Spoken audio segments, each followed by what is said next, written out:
so this topic, Craig and I have been waiting for this topic for a long time because this is where we really nerd out. If you thought we did before, this one we really don't. We even pulled Mike Carlson here too, who also nerds out with this, and he's now part of our committee. So we're all three going to kind of talk through some of this stuff. But just to begin, just to kind of get our footing in our place of where we are, we've done these 4 focus months already: inventory, food, the water month, and then the nutrition and first aid.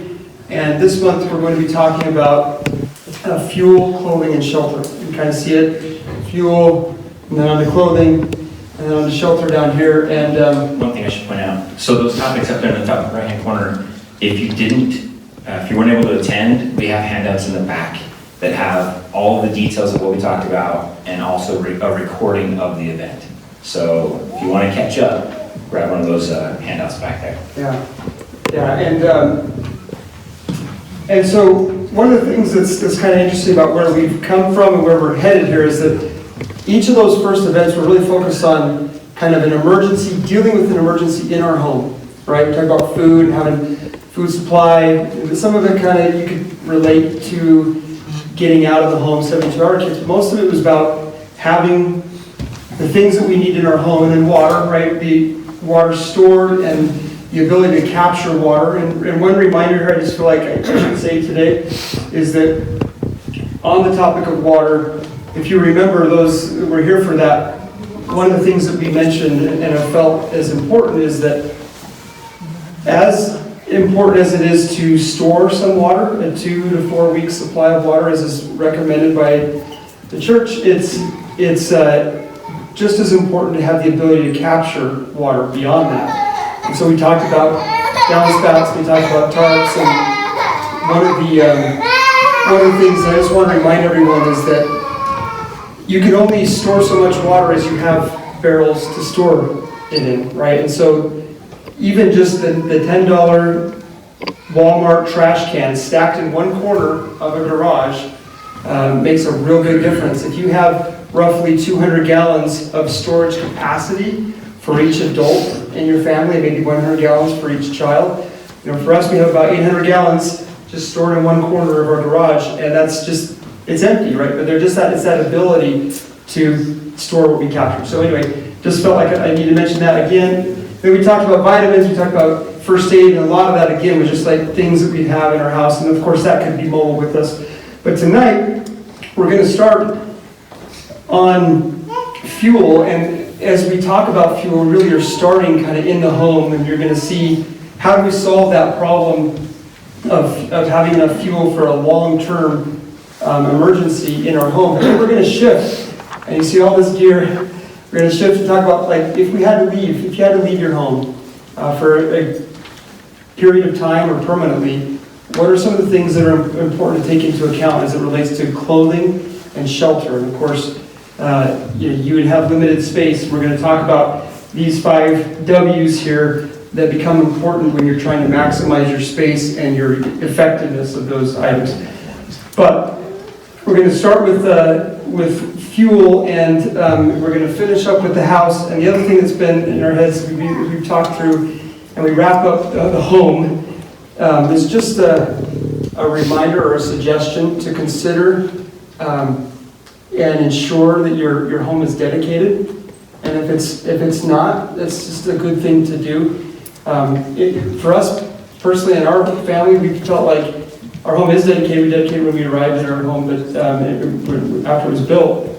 But we felt like it's important for us to rededicate it with our children involved and kind of thinking about maybe the times and being specific in a prayer there to dedicate our home and to ask for that protection. So just wanted to put that out there as something to think about. Okay, so let's start and talk about fuel. Yeah, so first of all, we're not gonna spend a lot of time on traditional fuels, but so yeah, we're just gonna cover traditional fuels really quick. I think a lot of people kind of have an idea of the traditional fuels. So down here you can see I've got a propane. Vanna, thank you. So we got we've got propane, right? So there's a propane tank down here. Most of us have a barbecue grill in the back, right? That will last for a little while for propane. You can also get the 100-pounders, big tall ones that'll hold propane. Those will last quite a long while. So, if you're doing necessities like cooking, those are great. Heating, these are really good. This is a little buddy heater. They're around $100, I think. The nice thing about these is that they are safe indoors, because you gotta be careful with propane, because sometimes it will asphyxiate you inside, so you gotta be careful. This one is one that will not. Has a tip over feature as well, so if you accidentally tip it over, it's safe. Gasoline, we wanted to talk gasoline. I know in the back you guys probably can't see this, but oh yeah, that's a good idea. So this is like a NATO gasoline. You guys probably seen this on MASH and stuff, right? But these are really good for storing a little bit of gasoline. I don't know how much gasoline you really want to store, but these are really good for storing. And part of the reason is because they're totally smell proof. Like, you can't smell. Like, the thing I hate about the red, ones for your lawnmower is that they spill, and they're terrible, right, for long-term storage. So these ones have an actual compression seal on the top. And then another thing that I found out is for gasoline, ethanol-free is the best long-term storage set gasoline. And then if you add this additive right here, you can actually get about 2 years or so out of your gas. So you can store that. And I've got I made this little label just because I'm kind of a geek, but this little label has all the information to remind myself. My dad taught me that. Date, information, all that, and then that thing will store for a couple years, right? Have 2 or 3 of those, and maybe you'll be back to the 50s or 60s in the lines of gasoline, right? And you're not carrying the red ones and spilling all over yourself. So, but anyways, you've got gasoline in case you need to go somewhere. So anyways, so that's gas. And then this is just a grill, it's like an outdoor scouting grill. You've got the denatured alcohol is actually a really good one. I don't know if Matt, you want to touch on that one? I know you did some research on that one. I will. Okay. Yeah. So this is a solar oven, so really no fuel, just using the sun. And then I think we had some butane, a butane stove, just like camping stove. So if you're like me, you've got 3 or 4 of those around, they'll last a little while. But anyways, we just want to touch on those quickly. Yeah. Okay. So how many people have a year's supply of fuel? Okay. I hope you don't, because it's probably illegal. It can be really, actually, impractical and then eventually dangerous, right? To store enough of the traditional fuels to last a year where we live. My brother, who decided to go ranch life and live in Idaho, he's now got stacks and stacks of wood and things like that, but that's not so practical here. So that was something that was really kind of bothering me as I was trying to think through, we're encouraged to have a long-term supply of food. And I felt like we should have the ability to match that food with water, and I kind of felt like that problem was solved in thinking through some of these ways to capture water.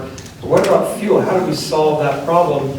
And it's really interesting, some of the things that have happened just in the last 2 years, even with solar. Okay, so I started looking at solar options, and I bugged the bishop about how feasible is solar off grid, and we talked about cost, and it's tens and tens of thousands of dollars to do it right, and that may be the right way to go for some people, but if it's not, some advances have been made in the technology of solar generators just in the last couple of years that are amazing. And even as we just talk about generators, I'm guessing a fair number of people have a gas generator in their house or in the garage. So after the event that happened down in Texas, I saw one account of a man who used 300 gallons of fuel in the aftermath of the hurricane down there, right? So 300 gallons of fuel consumed, and just think about, that's just a lot. That's probably in about a 10-day period. So I went and looked at what the average consumption for those gas generators, and what I found is that you're looking at least 20 gallons a day, typically, and so 140 gallons in 7 days, 200 gallons in 14 days. on the light end, and he may have been going heavier than that, but got it 300 gallons. So in a long-term event, we talked last time during the sanitation event about how, Christchurch, New Zealand, right, an earthquake happened there in a developed area, and it was 10 months before the head service is restored. So, we live in an area that could happen. Of course, that we don't all just focus on just that. But when you think about potential things that could happen here, you think about how long it takes them to come when there's just one area broken with the gas line, right? We mentioned this. That can be, that can be a week. If you had a lot of areas with broken gas lines and things, just services could be out for a number of types of events for a long period of time. So that just didn't seem feasible, and traditional fuels didn't seem feasible. But this is probably the thing that I've researched the most over the last 6 months, because there's just a lot to it to try to figure out what was the best avenue to go. And if you look at the handout you have here, you'll see a range from a 500 watt solar generator to a 2,000 watt expandable. So it can go up to 8,000 watts depending on how much you wanted to put into it, whether you wanted to put batteries behind it there. So that list there, you can see kind of the prices for each of them, the best ones that we found that were kind of bang for the buck. But this is what ended up coming to, when we looked at what do you look at when you're trying to choose what is the right one for you. If you decide, I want to get a solar generator, okay, there's a lot of options. It's really overwhelming just to kind of look through it. But these are the things to think about, okay? The wattage, the watt hours, the battery composition, and the max charge input. Okay, I'm going to talk about this real quick without getting too far into the weeds. But the first one is the wattage, okay? And that's just the maximum wattage at any one time that it can handle. Okay, so if you put on there so that's a 1,000 watt, what's the right word for these burners, but hot plate. 1,000 watt hot plate. And so if you were running that 1,000 watt hot plate on a 1,000 watt generator, you couldn't run anything else on it. Okay, so that's just like at any one point in time, how many watts can be going off of that? If you were using, a light, it's not on yet. We're going to turn it. Actually, we should probably turn it on. If you're running a light, we're going to power it up. You're going to see the beauty of the solar generator here and all the things it's powering at the same time. So it comes not on, but it's charged. Heater's going. Which is how many watts? 1,000. Just 1,000. Got the lamp on. You're recharging all your batteries. Yeah, you lift up the battery thing there. So all these things running off of this. But so that wattage, that first number is if and this is actually on two, and it can handle, probably can handle both of those at the same time. No, it's just, so we'd have to choose. If you had something that didn't have enough watts, you'd have to choose one of those two things to run at the same time. Okay, so that's wattage. Watt hours is basically the capacity of the battery inside.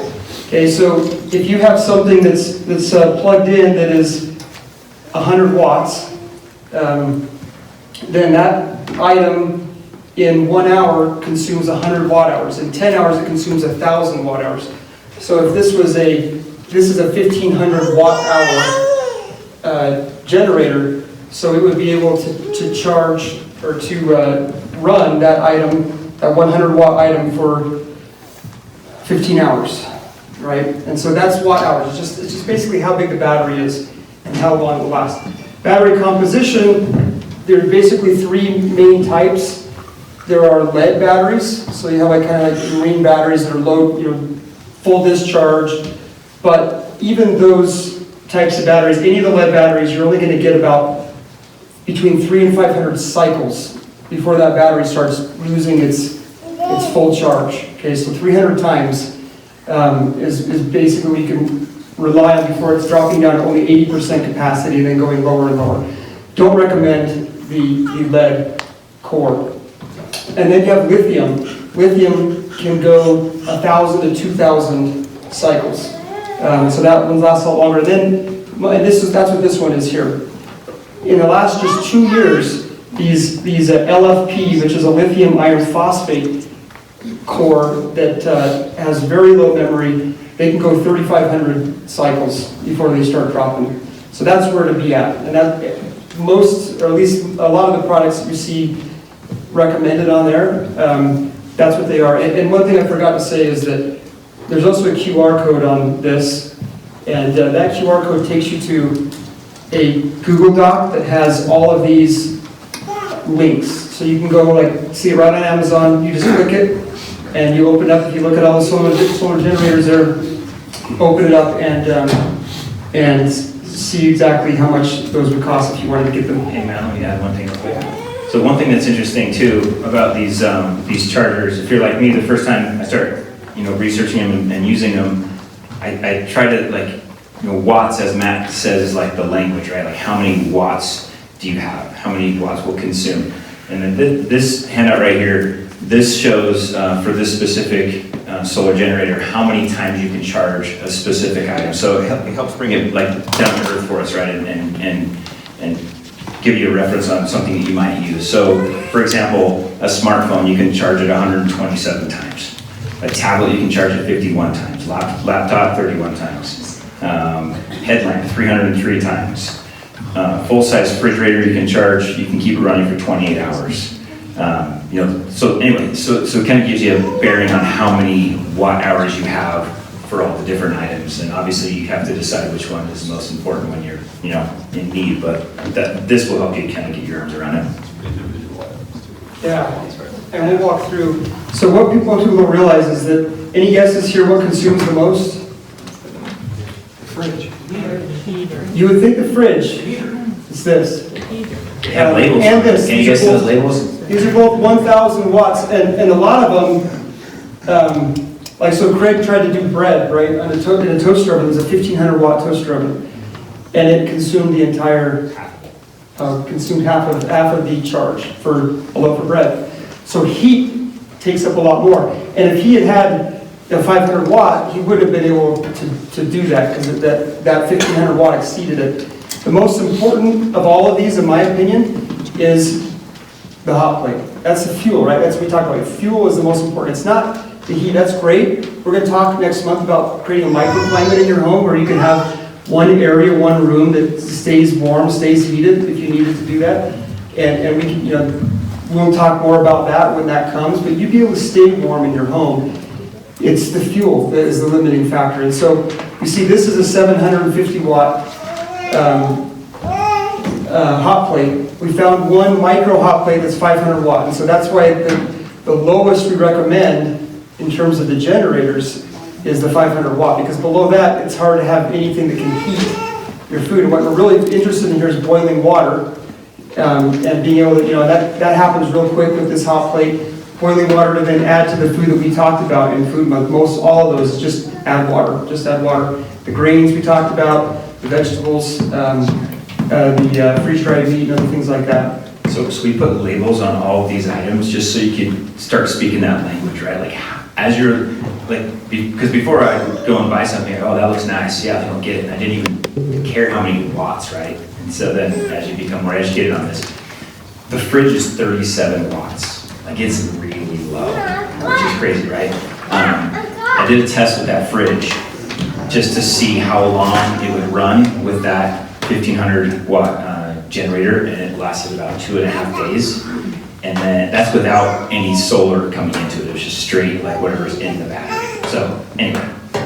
Yeah, and of the heat items, what Mike has here, this solar, or this electric blanket, that was the lowest wattage. Okay, so that was a 100 watt item. So that's something that could be sustainably run, as opposed to, a 1,000 watt, 1,500 watt, which could still, with like a 2,000 watt solar generator, but not with a 1,000 watt or less.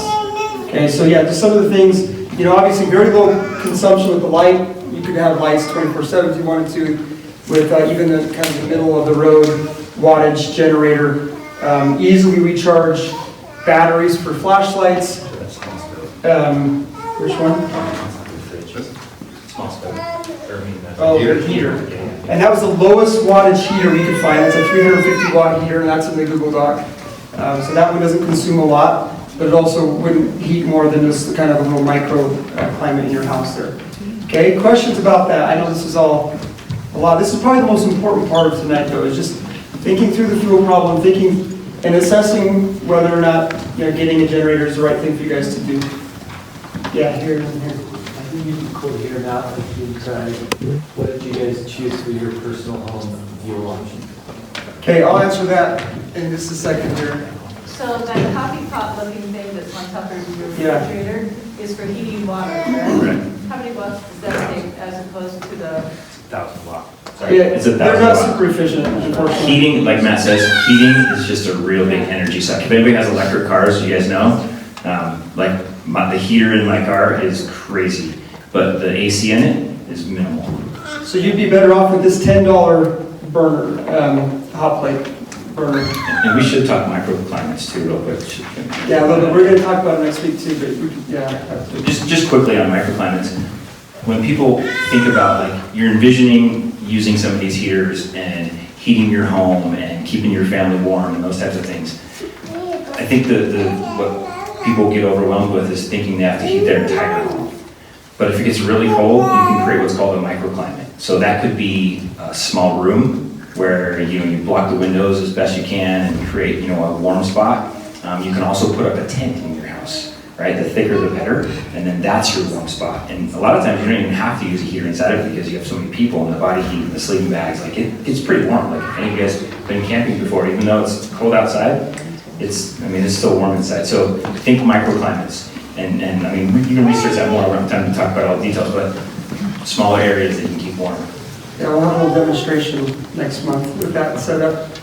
I saw another hand, Tad, and then Just, can you explain how do you use the alcohol? Oh, you know what? I'm glad you asked that because I meant to say, before we left the traditional fuels, what we recommend you do with the traditional fuels, or what I would suggest, is that you kind of match it up to what we do with water.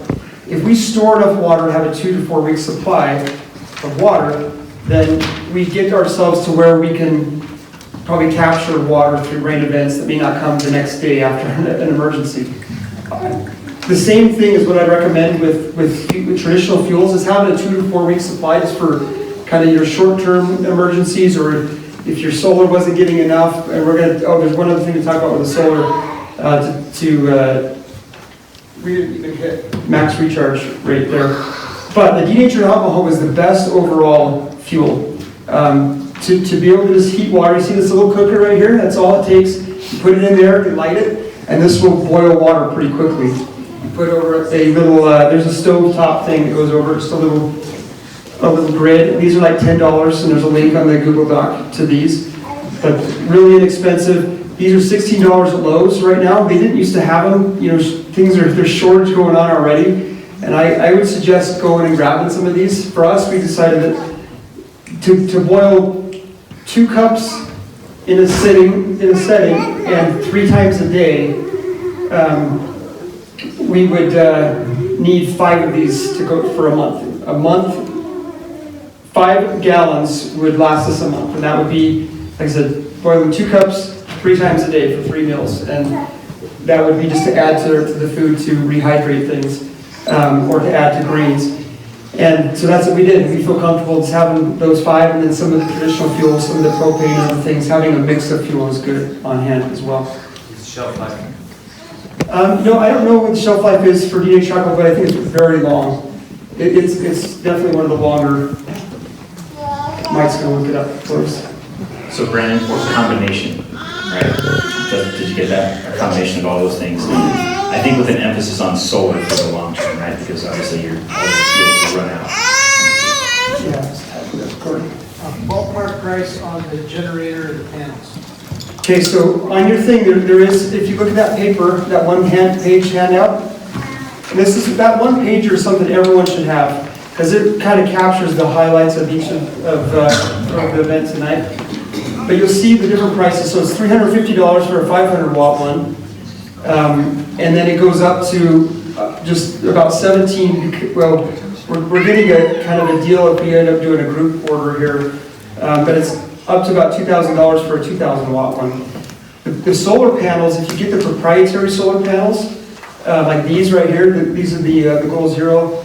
They're a lot. They're really expensive. $500. They end up being about 100 watt. $2 per watt. And you need, so the last thing we did talk about, which is very important, is the max, how much can go into this and charge, like how fast can it charge? That's the last consideration. This one can do twice this much. So this one can handle 400 watts streaming into it at any given time. Okay, so that's going to take about 8 to 10 hours to charge this thing. So in the wintertime, in low sun, it's not the best. The one at the very bottom, if you got this there, you see that 2,000 watt Blue max. That one can take 900 coming in at the same time. And so it can charge in 3 hours. That's daisy chaining solar panels together. And so, like, it could charge twice in a day. Like, you could be using it and it could be going. So that input is really important. A 400 watt versus a 900 watt. And you'll see there's a range in there. And on the Google Doc, you'll see all those specs so you can see all the nerdy stuff. I know this is a lot to kind of take in. But to kind of wrap this up and move on to the next part is Indefinite shelf. indefinite. Yeah, when I got propane, I asked them that. I said, how long is this propane gonna last me? And they said, forever? Yeah. Let me just put a little bit more there on. See, too much power, too much light. And this answers Brandon's question that in the last 2 years, products have come out. In fact, a month ago, an improvement came out to that bottom.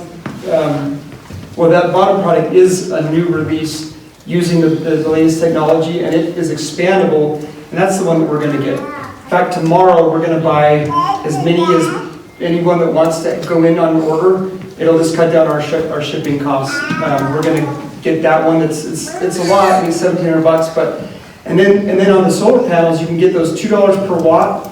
But you think of 900 watts. That's how much input that can take. 900 watts at any given time. So that would be $1,800 just for the solar panels. But we found some used solar panels that are $62 for a 250 watt solar panel. So that's 30 cents per watt, if I remember right.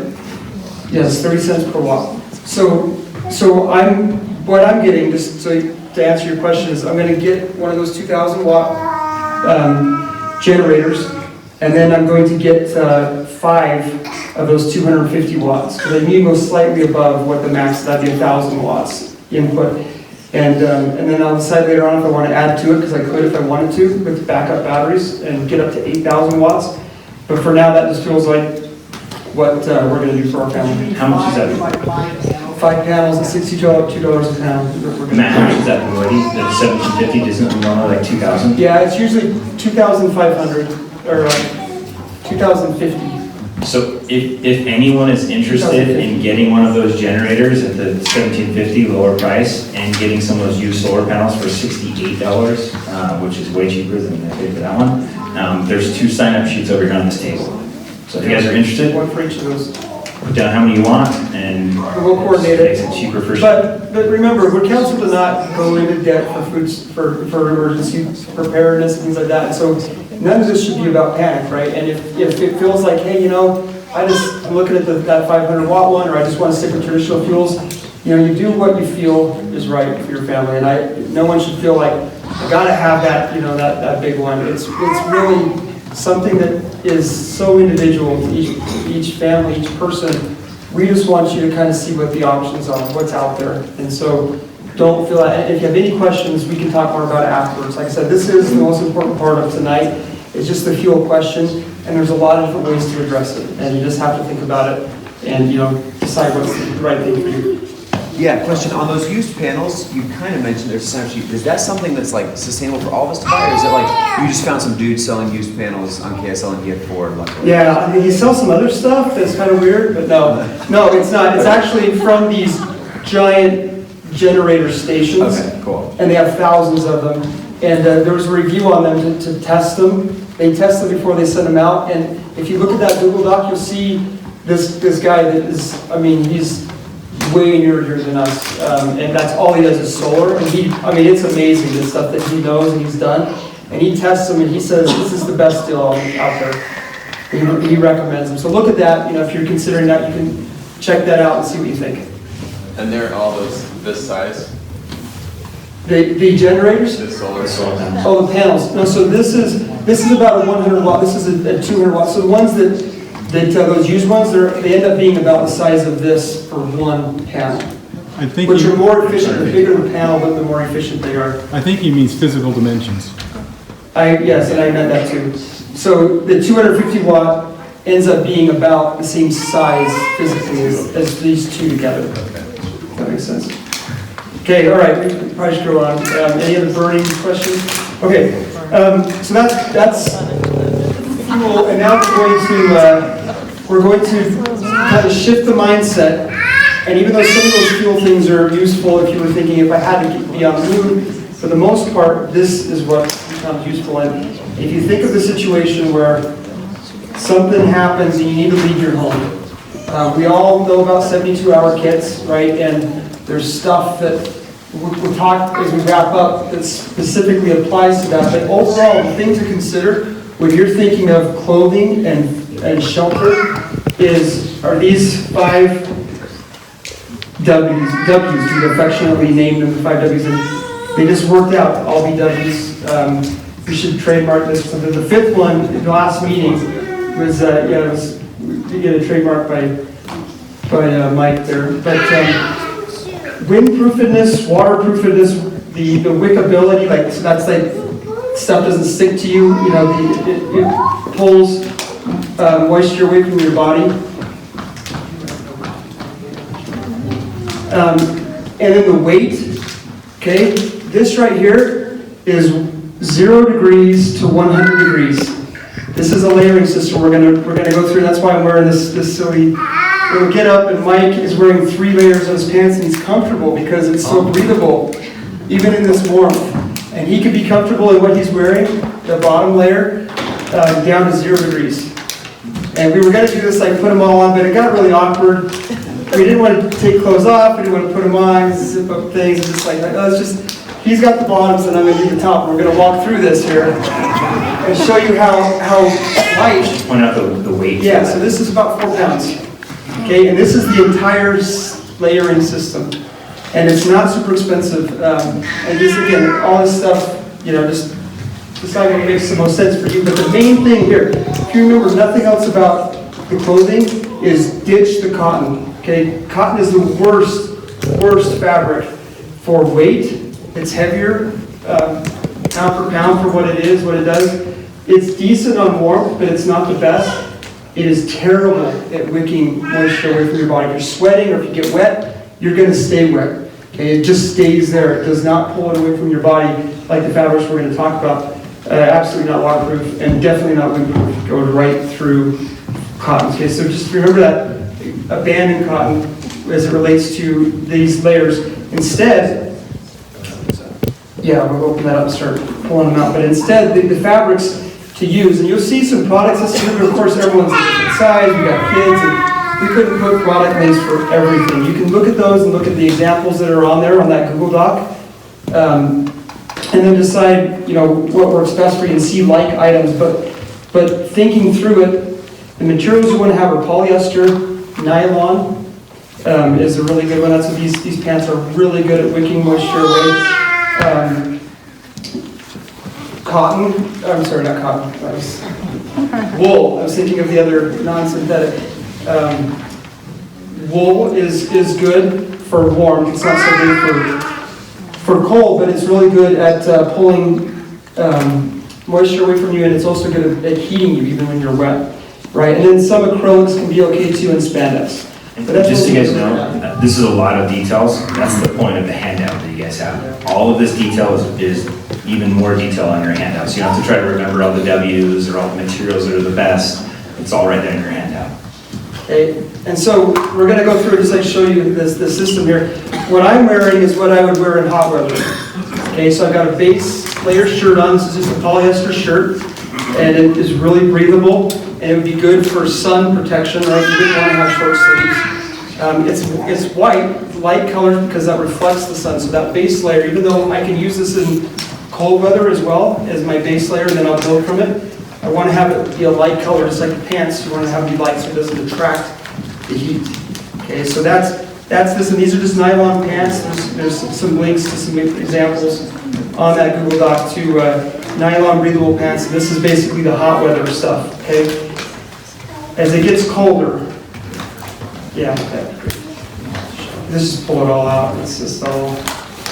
Okay, so we're gonna. These are the layers here to go on top of it.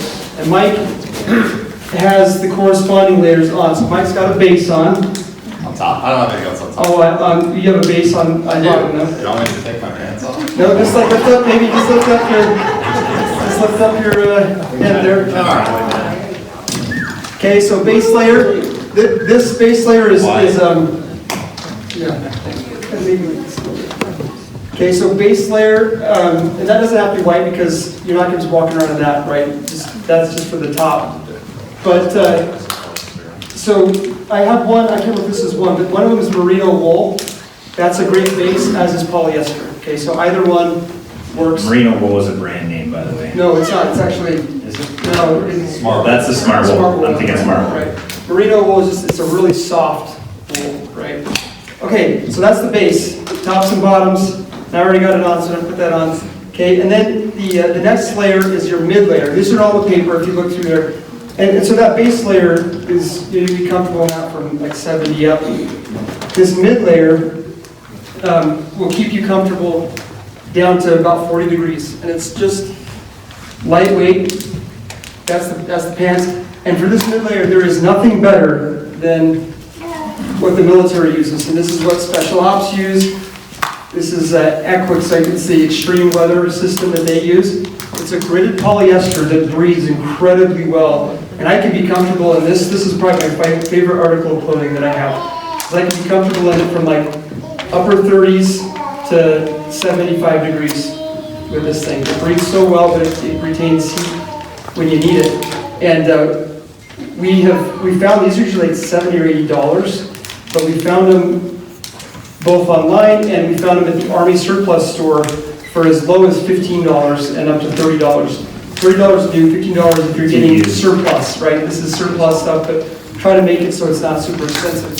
And so I'm going to put this one on. You can see, so like both of these have the grid that Matt's talking about, which is part of the benefit.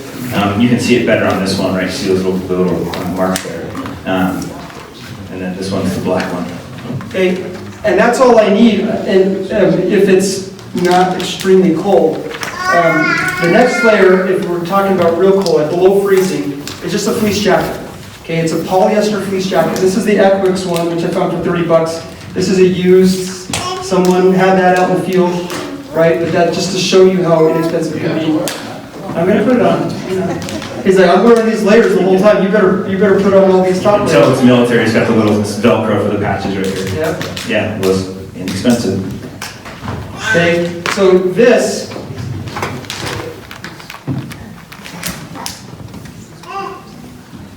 Okay, so with these two layers on, I can be comfortable down to 0, but I have one problem in the W's here, right? So this can't really be worn alone very well. What am I missing?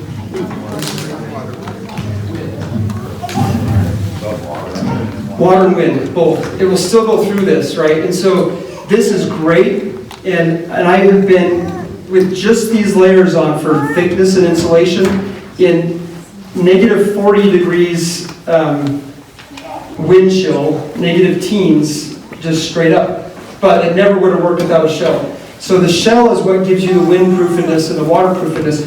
You don't want a parka for your shell. It's heavy, usually they're inefficient, the inner layers. All you want is just this is just a Gore-Tex shell, but just anything that is polyester or nylon, like a rain jacket, that is windproof and waterproof.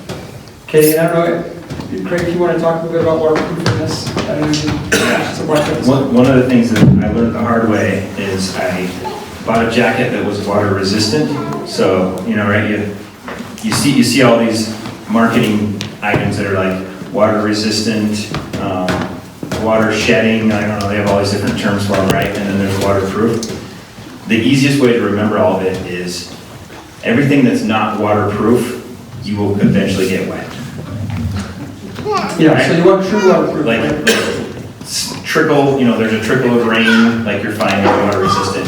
But if there's a downpouring, you're going to get wet eventually. So anyways, you want waterproof. So anyways, I just want to point that out because I was confused at first about that. But you want waterproof, especially for your shell, right? Waterproof and windproof is paramount. Because if you get wet, you're... Yeah. Okay, so just to show you that that pack had everything in it, right? So there was the mid layer, and then here's the shell, which is a polyester, or the best shell for the pants is a Gore-Tex, and they have those there too at the Army surplus store.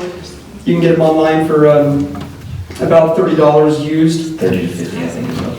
Yeah, but that is completely waterproof. And Mike's got, let's give this to you, Mike. I'll talk about yours and your recent use there. So I would even say that this is maybe even warmer than Matt's giving it credit for. Let's go on a warranty. Field testing, right? So I wore just these bottoms. I didn't even have my base layer on, which is that white layer I have. I just had these pants and the Equus bottoms on my elk hunt 2 weeks ago. Okay, and it was 10,000 feet elevation.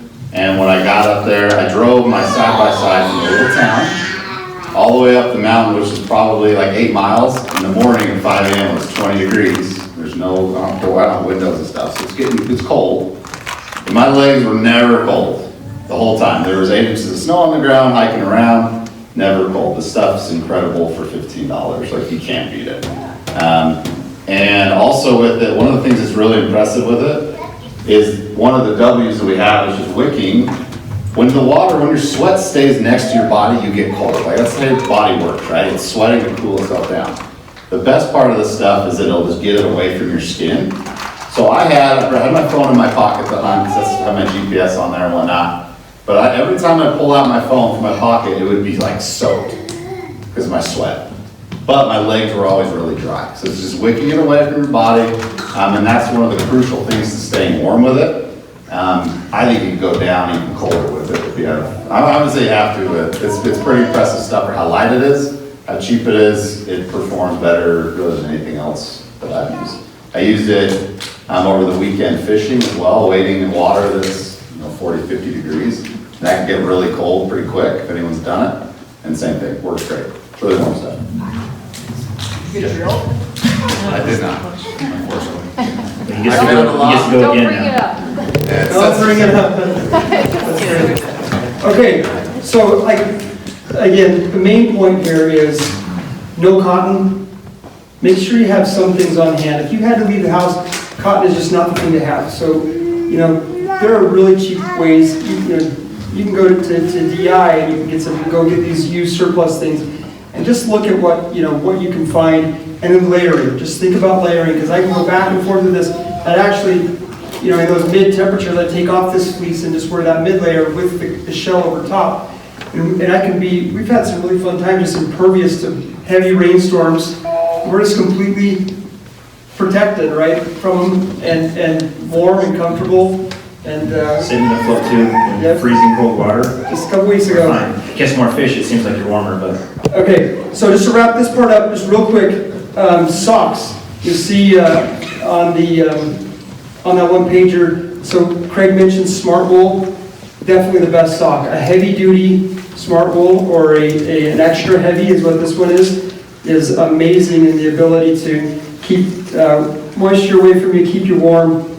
Some of the blends are good too, merino wool that are not the name brands, Smart Wool, that are inexpensive. I think this was ended up being like $2 a pair equivalent. Costco brand. You just want to make sure you have enough merino wool in it. No cotton again. Do not have cotton in the socks. This gets sweaty, you'll get trapped there, and you won't be able to breathe. You won't be able to breathe.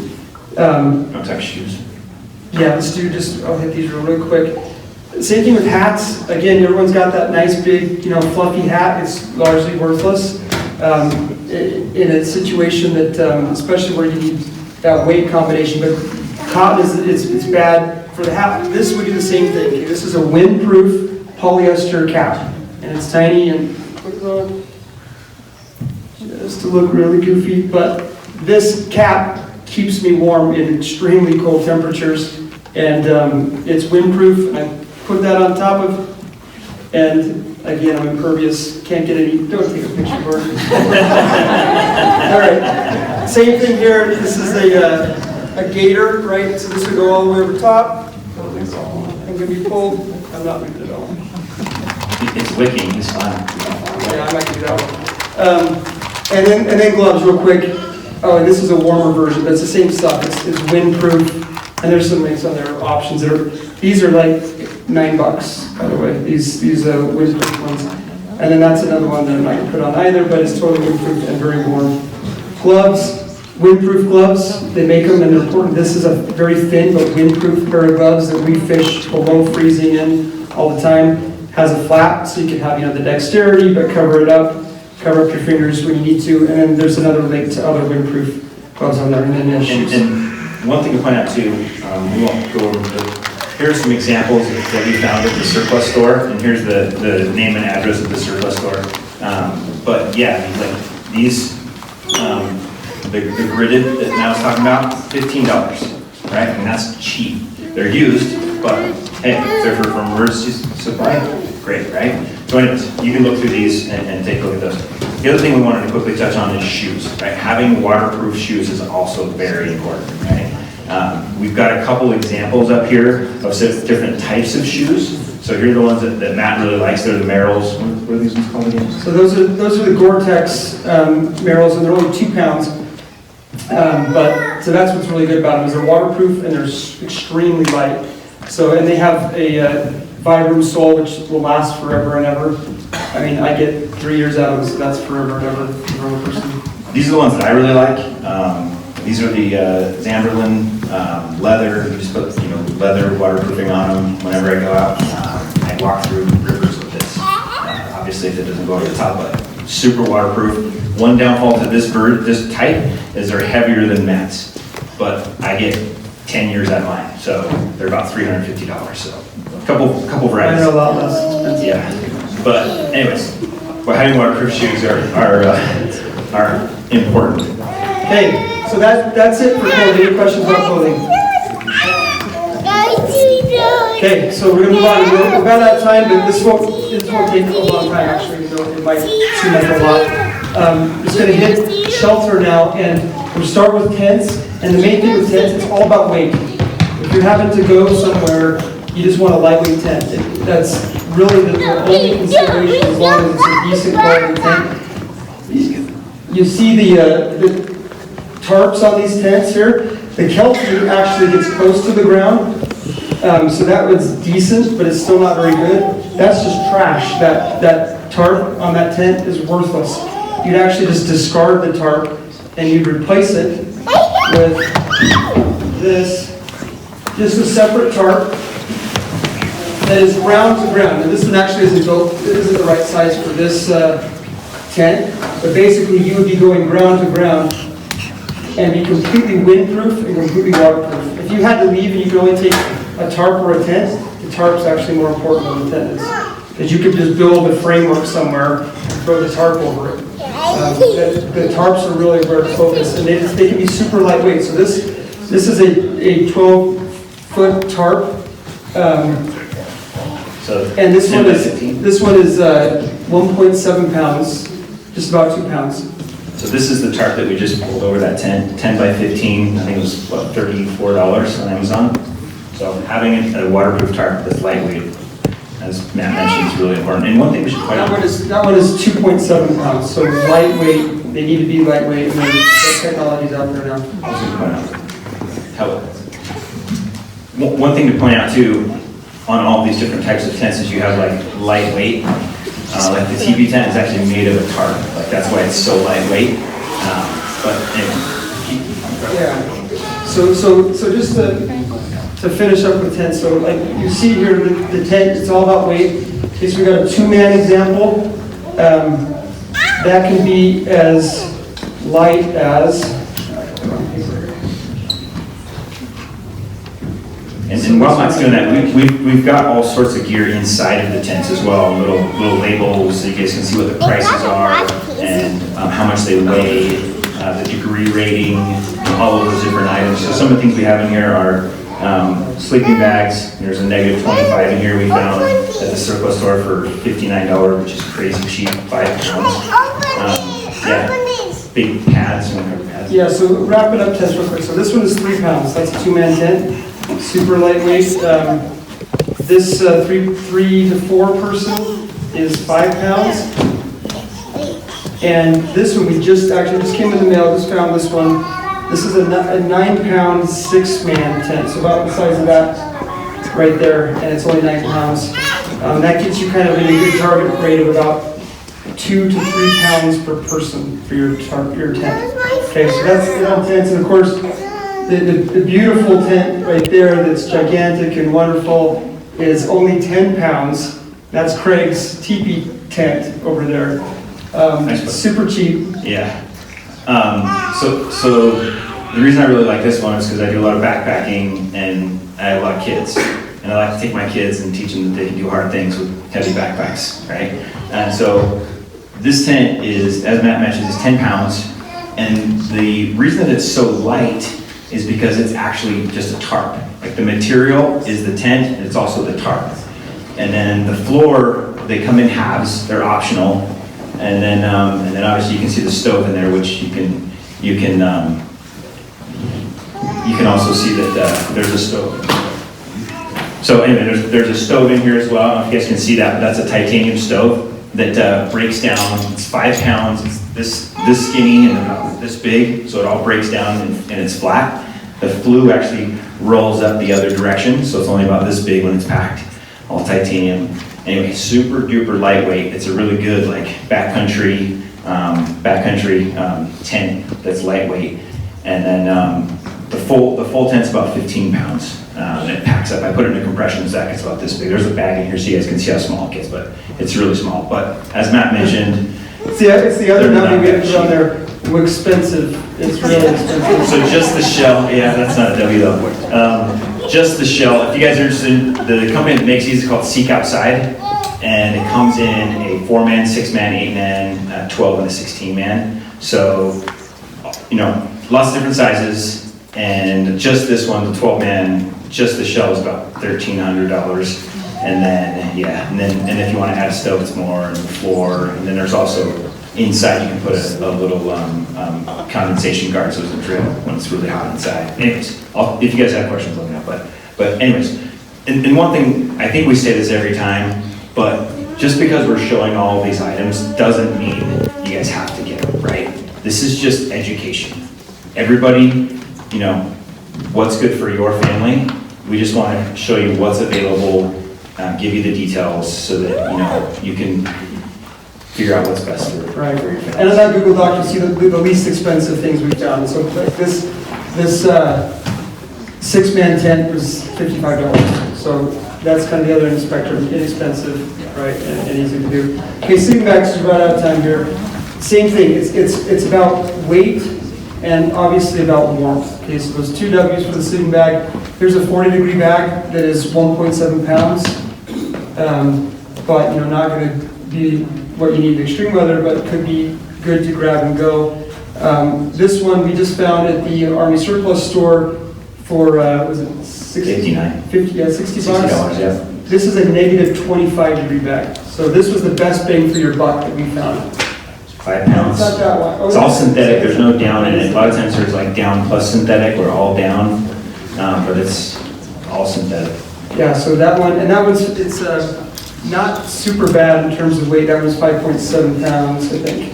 Okay, and then this is a 0-degree bag. This is a huge, extra large bag. This is probably the most comfortable bag of all of them. And that's on the Google Doc too. That's about $60 too. And that one weighs 7 pounds, so it's just a little bit heavier.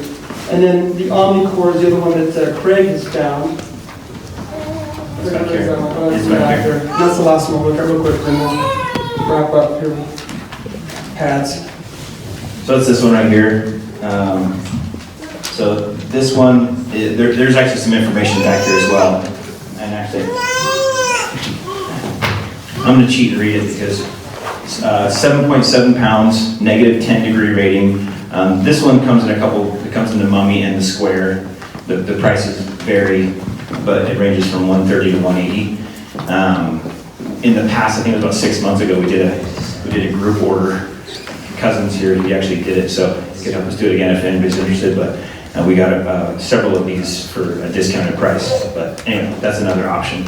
Craig, is the mummy or the square better as far as heat? I like the square better because I feel like I'm like in a coffin in the mummy because you can't move your feet, but it's preference.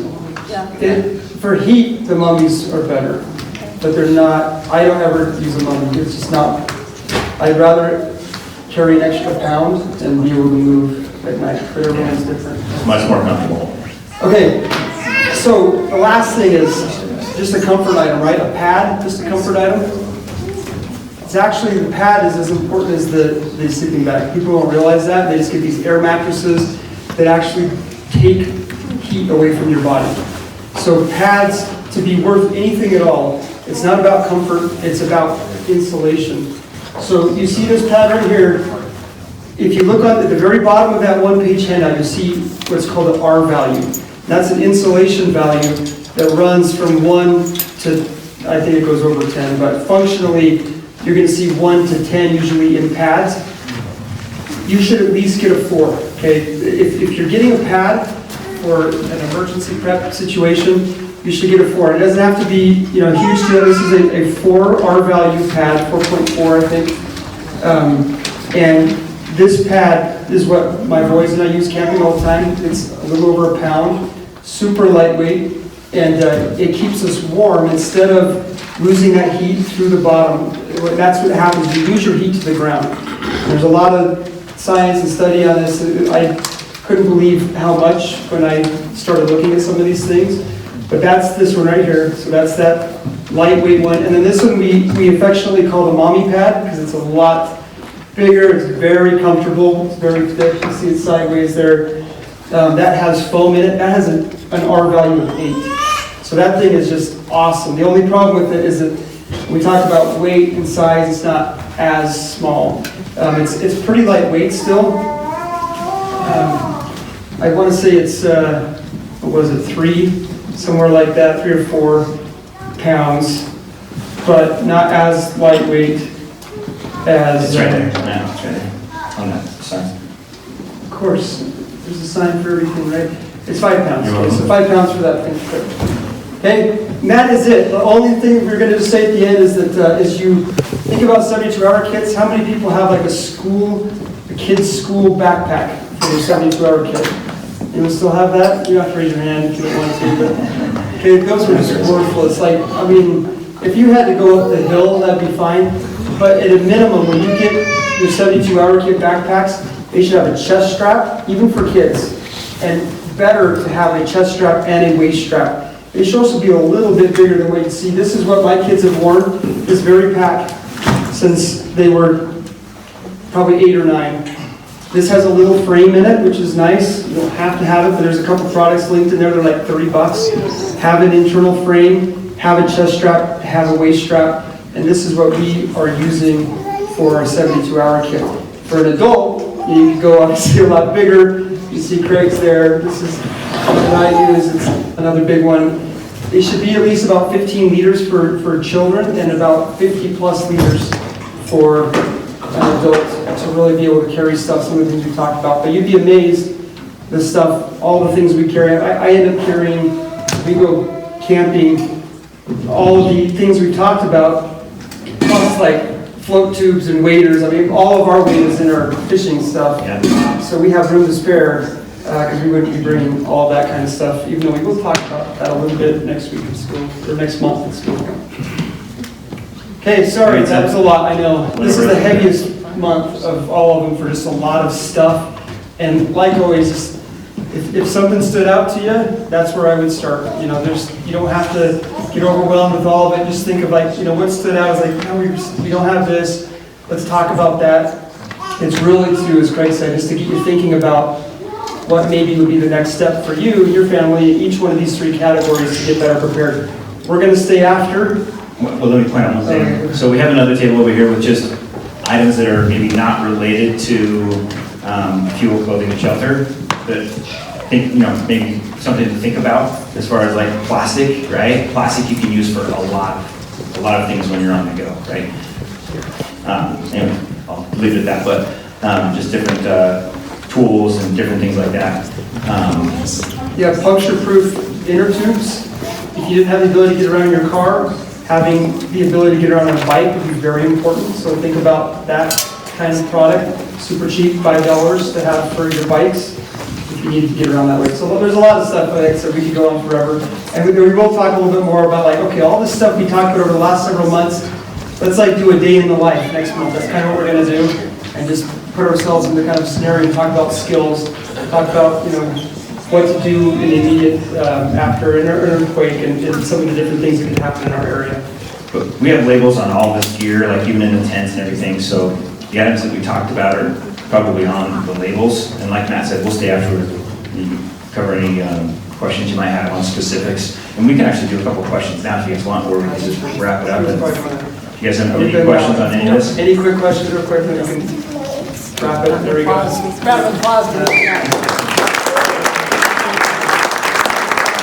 That's the reason I asked that, just to evoke around the applause. All right, Gordon, just there, please.